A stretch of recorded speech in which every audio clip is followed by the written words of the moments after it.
mga kwento ng pag-ibig, kwento ng buhay, at kwento ng pag-asa. Hatid sa inyo ng Moment of Romance. Makapal at mabigat ang hangin ng tag-init sa Barangay Santol. Parang mainit na kumot na bumabalot sa balat. May halong amoy ng mga bulaklak na bagong pamukadkad at matamis na samyo ng damit na kasasampay lang. Para kay Cecilia, 16 anyos at nasa simula ng kanyang pagdadalaga, ang tag-init na yon ay kakaiba. Hindi ito tungkol sa sikat ng araw o sa alinsangan ng tanghali, kundi sa init na dahan-dahang namuo sa kanyang dibdib. Isang init na may pangalan, may mukha at may uniforme.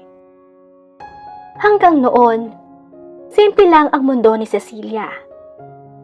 Umiikot ito sa mga librong binabasa niya sa eskwela, sa mga tawa at kwentuhan nila ng matalik niyang kaibigang si May, at sa mahinahong galaw ng kanyang inang si Aling Nena habang inaayos ang paninda sa kanilang maliit na sari-sari store.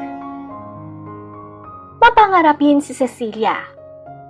Madalas siyang mawala sa mga pahina ng luma niyang pocketbook. Iniisip ang mga kwentong puno ng romansa at drama. Mga kwentong parang mas totoo kaysa sa sarili niyang buhay. Hindi niya alam, malapit na siyang magkaroon ng sarili niyang kwento. At magsisimula ito hindi sa mga pahina ng isang libro, kundi sa mismong kanto ng kanilang tahimik na barangay. Nagsimula ang lahat sa isang simpleng aberya. Isang sirang kable sa karpinterya ni Mang Tonyo. Ilang minuto lang, kumapal ang usok at umakyat sa langit ng hapon. Mabigat at maitim na parang ulap bago ang bagyo. Tumunog ang sirena, malakas at matinis. Pumutol sa karaniwang ingay ng barangay at nagdulot ng takot at kalituhan sa mga tao. Si Cecilia, na naengganyo sa kaguluhan, ay agad na lumabas ng bahay. Mahigpit niyang hinawakan ang kamay ng kanyang ina habang pinapanood ang pagdating ng truck ng bumbero. Ang mga gulong nito'y kumakaskas sa alikabok. Ang mga bumbero'y mabilis na kumikilos at ang usok ay parang alon na hindi mapigilan.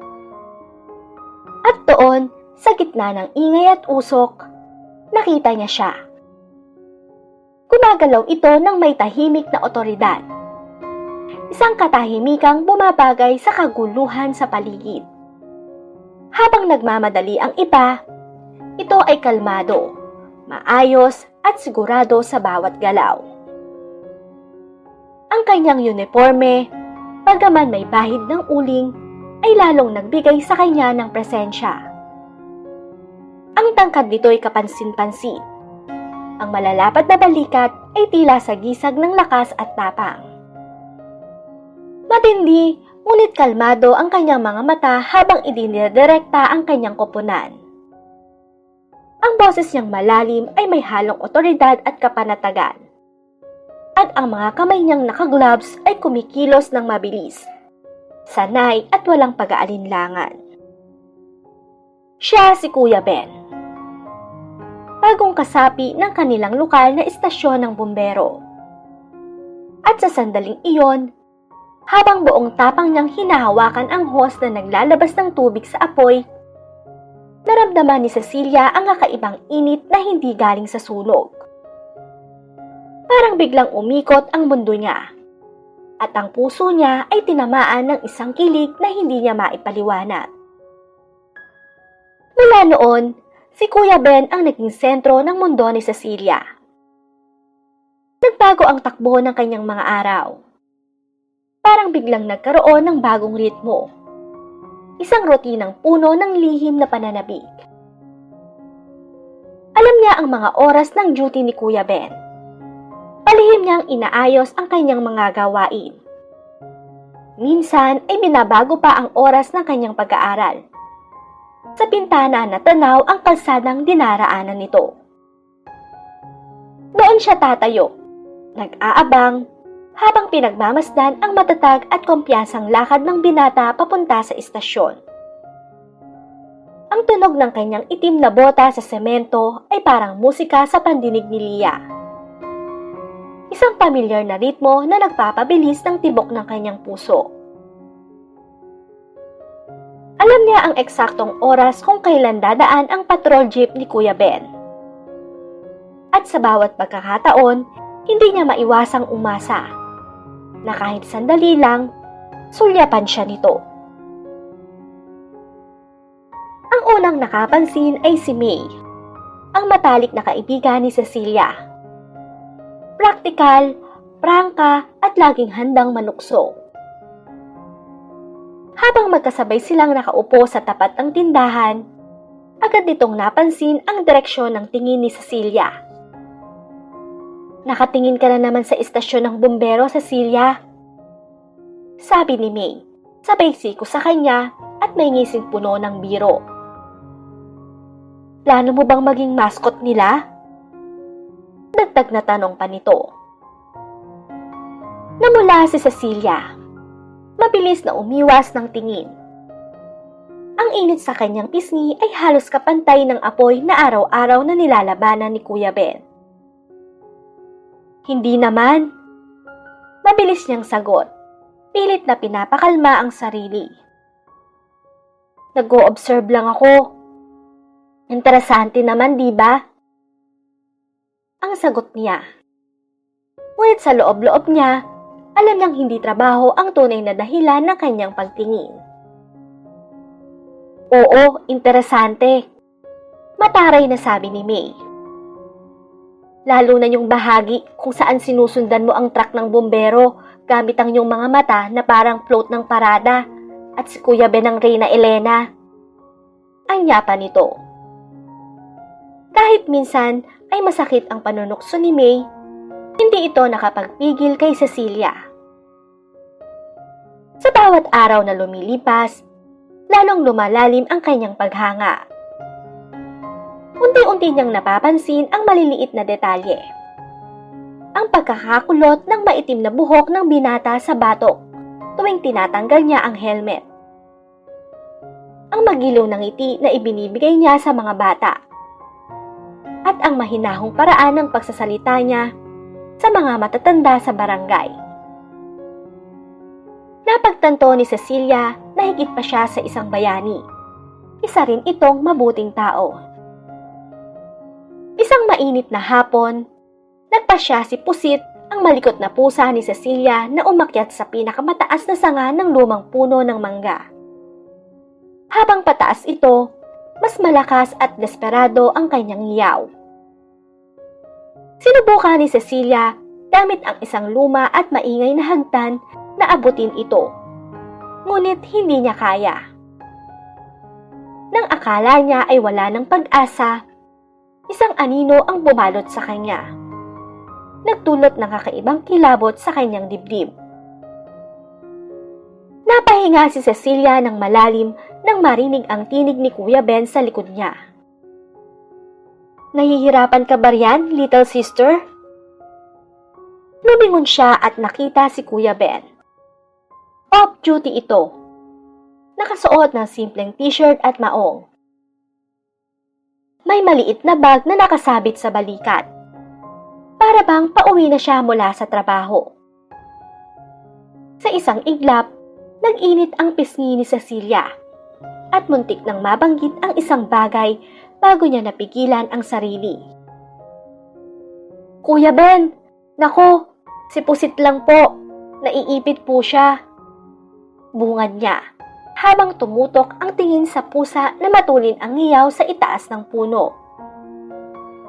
Walang sabi-sabi, mabilis na tinasa ni Kuya Ben ang sitwasyon. Maingat niyang pinaalis si Cecilia mula sa puno. At sa nakakagulat na liksi, umakyat siya sa makapal na katawan ng puno. Tulala, pinanood ni Cecilia habang maingat niyang inabot ng malalakas na kamay ang takot na pusa. Ilang minuto lang, ligtas na si Pusit sa lupa. Humuhuni ng malakas sa dibdib ni Cecilia. parang nagpapasalamat. Bayani ka talaga, Kuya Ben. Pulong niya, nanginginig ang tinig at hindi makatingin sa mga mata nito. Damang-dama ang halo ng paghanga at kaba. Tumawa si Kuya Ben. Mainit at malalim ang boses. Isa lang yan sa mga rescue, Cecilia. Alagaan mo yung pilyo mong pusa, ha? Pinisil niya ang buhok ni Cecilia. Unang beses nito siyang tawagin sa pangalan. At unang beses rin siyang hinawakan nito. Kaya nakaramdam si Cecilia ng biglang kilig at kaba.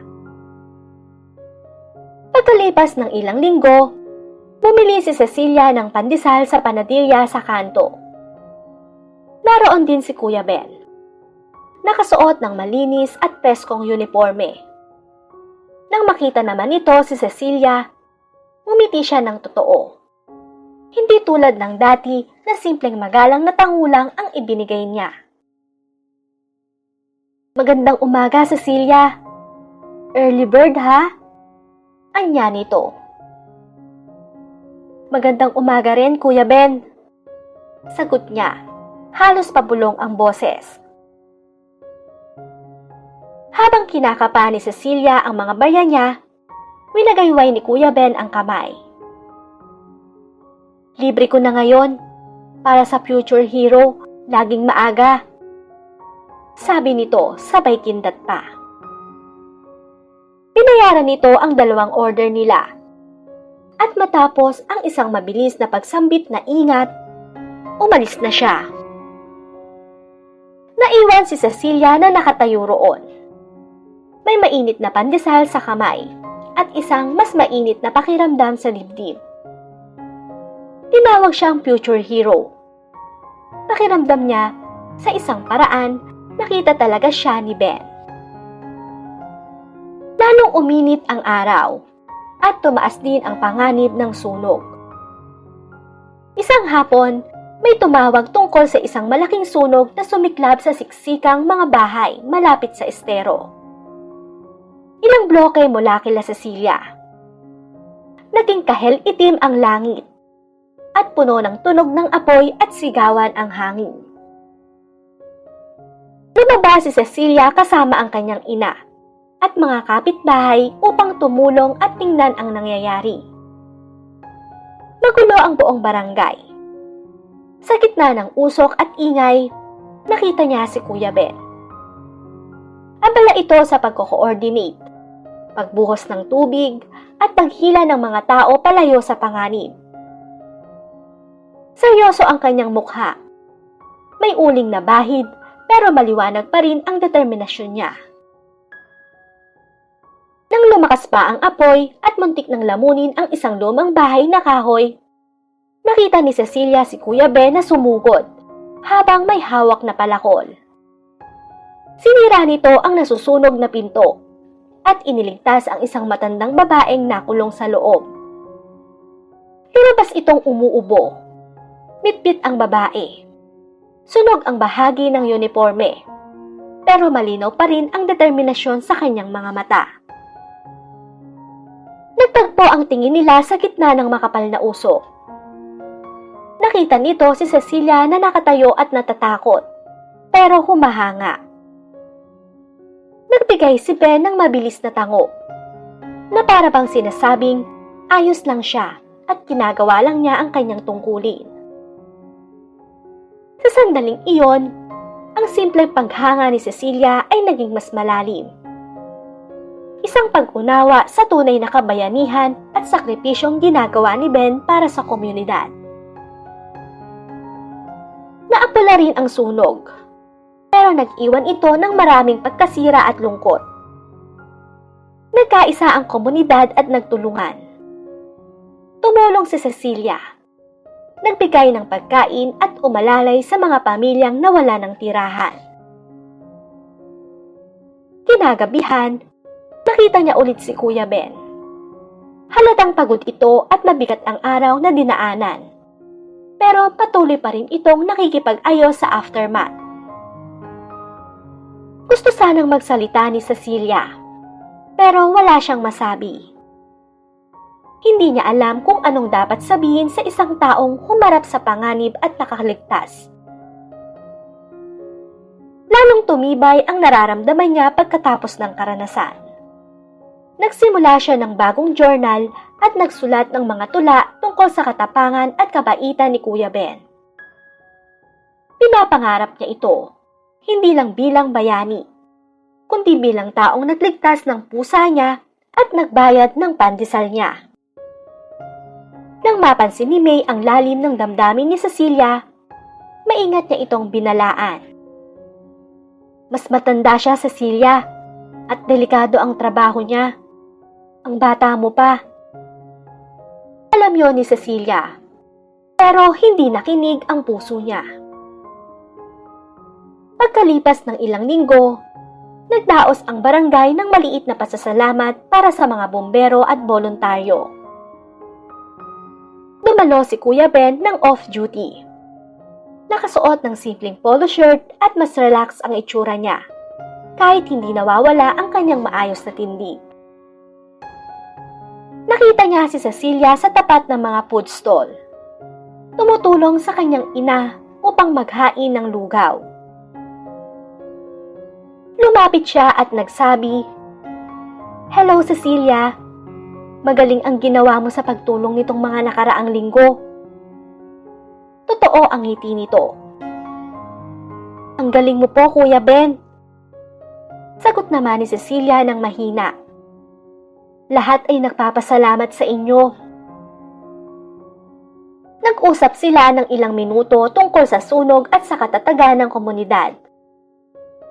Nagtanong si Kuya Ben tungkol sa pag-aaral ni Cecilia at sa mga plano niya para sa kolehiyo. Nakinig siya ng maigi. Hindi parang matanda na basta nagpapakumbaba sa mas bata, kundi parang taong tunay na interesado sa sagot niya. Nakaramdam si Cecilia ng umaasang tibok ng puso at inisip na baka nakikita na siya ni Ben bilang higit pa sa isang little sister. Nanatili ang tingin ni Ben sa kanya. May init na maaaring pagiging magkaibigan lang, o baka higit pa. Umasa si Cecilia. Pagkatapos ng may mahina siyang pag-ubo, sinabi nito, "Gusto ko sanang may sabihin sa'yo. Na-assign ako sa bagong posisyon, isang mas malaking distrito, mas demanding. Nilipat na ako sa susunod na buwan." Napahinto ang hininga ni Cecilia. Ay, yun lang ang nasabi niya. Ang kanyang puso na lumilipad lang kanina ay biglang bumagsak. Nagpatuloy siya. May bahagyang ngiti sa kanyang mga labi. Magandang pagkakataon ito. At ibig sabihin, mas magiging malapit na ako sa aking nobya. Ang salitang iyon ay parang sinuntok siya. Nobya. Umikot ang mundo. Ang musikang pang-selebrasyon, ang masasayang usapan, lahat ay nawala sa isang mapurol na ingay. Naramdaman ni Cecilia ang lamig na kumalat sa kanyang ugat. Isang malaking kaibahan sa init ng tag-init. May nobya siya. Siyempre naman. Si Kuya Ben ito. Isang bayani. Bakit hindi? Pilit siyang ngumiti. Isang nanginginig, marupok na ngiti. Ay, congratulations po, Kuya Ben. Ang ganda po niyan. Ang mga salita ay parang abo sa kanyang dila. Tiningnan siya nito. May bahid ng pag-aalala sa kanyang mga mata. Ayos ka lang ba, Cecilia? Oo, syempre. Nagulat lang po. Pero totoo po, congratulations. Nagawa niyang maging kapani-paniwala, kahit na ang kanyang puso ay nabasag sa milyong piraso. Ngumiti si Kuya Ben ng mainit. Salamat. Mamimiss ko ang barangay na to at ang mga tao rito. Lumaki ka ng mabuting dalaga, Cecilia. Ituloy mo ang mga pangarap mo. Hinaplos niya ang balikat ni Cecilia sa paraang parang pangkapatid. Tapos nagpaalam para batiin ang iba pang naroon. Naiwan si Cecilia na nakatayo. Ramdam ang bigat ng unang heartbreak niya. Nagpaalam siya. Sinabing tutulong siya sa kanyang ina at umuwi sa tahimik na silid niya. Doon niya ninamnam ang sakit. Doon dumaloy ang mga luha. Mainit at masakit. Habang iniiyak niya ang isang pag-ibig na hindi naman talaga nangyari, kundi sa mga pangarap niyang puno ng pag-asa. Umiyak siya para sa mga ilusyon na nabuo niya. Para sa future hero na inakala niyang maaaring maging kanya. Lumipas ang mga araw at linggo. Pagkatapos umalis ni Kuya Ben. Masakit ang pangungulila ni Cecilia. Parang hubad at lantad ang kanyang sarili. Pinagaan ni May ang kanyang damdamin. Pinaalalahanan siyang bahagi ng paglago ang sakit ng heartbreak. Tahimik lang siyang niyakap ni Aling Nena. Hinayaan ang katahimikan na magsalita. Dahan-dahan, nagsimulang gumaling si Cecilia. Unti-unting kumupas ang matinding kalungkutan. Naging alaala na parehong masarap at malungkot. Nang tiningnan niya ang kanyang journal at mga tula, nakita niya ang kanyang puso at ang kakayahan niyang maramdaman ng malalim. Si Kuya Ben ang naging unang spark niya. Simula ng kanyang pag-unawa sa pag-ibig, paghanga at sa komplikadong koneksyon ng tao. Napagtanto ni Cecilia na kahit walang kapalit ang kanyang pag-ibig kay Kuya Ben, hindi ito naging walang saysay.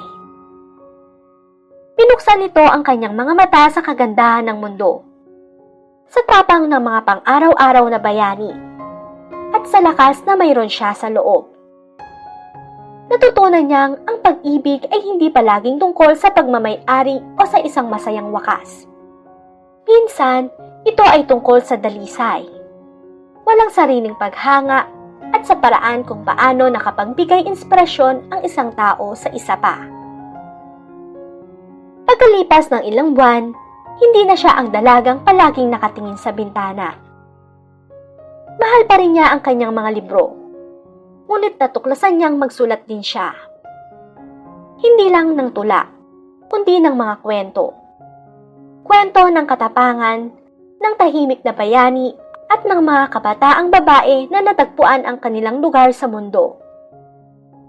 Ang kanyang unang draft ay tungkol sa isang matapang na bombero at sa babaeng nakakita sa kanya bilang higit pa sa isang unipormadong lalaki.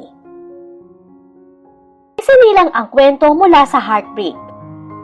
Oo, ngunit pati na rin mula sa inspirasyon, katatagan at sa walang hanggang kagandahan ng unang dalisay na pag-ibig. Umiti si Cecilia, isang hiti ng kumpiyansa at pag-asa. Natapos man ang tag-init, nagsisimula pa lang ang kanyang kwento.